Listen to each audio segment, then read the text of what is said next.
In this video, I want to compare and contrast the Wusthof Classic to the Victorinox Fibrox knives.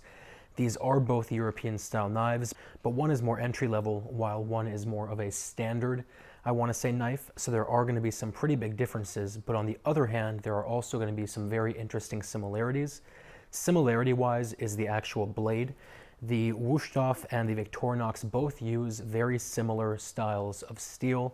The Wusthof uses steel that's their own proprietary blend. It's about 58 hardness, while the Victorinox uses a steel that is their proprietary blend and is about a 55 hardness. So they are both relatively soft.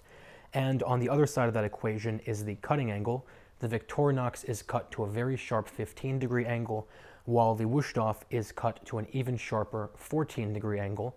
But these two are going to perform pretty similarly. The major differences come in terms of construction. The Wusthof is a forged and handmade knife, while Victorinox is a stamped and machine-made knife. So there are a couple of things about that. Number one, this blade is going to be a little bit more resilient since it is forged. But since it is forged and since it's a traditional German-style knife, it does have a full bolster, which means this portion right here is actually not sharp and it does have a tendency to get in the way. The Victorinox is sharp from tip all the way to the end, which I really like. The next thing I want to talk about is the actual handles. The handles are very, very different.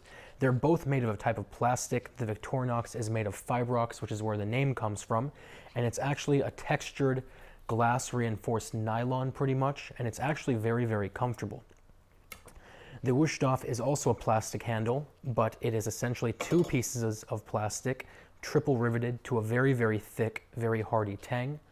A lot of people don't realize the Victorinox actually does not have a full tang. The tang ends about right here, which means there is a pivot point right here as you're working with it. But as long as you're not abusing your knives, I don't think that is too big of a problem. They both also have lifetime warranties, which is great.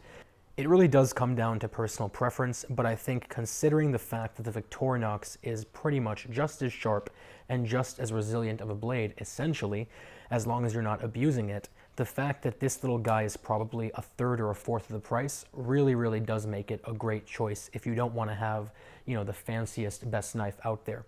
I'll put a link down to both below. If you have any questions, any comments, or any concerns, as always, let me know. And otherwise, I will talk to you very, very soon.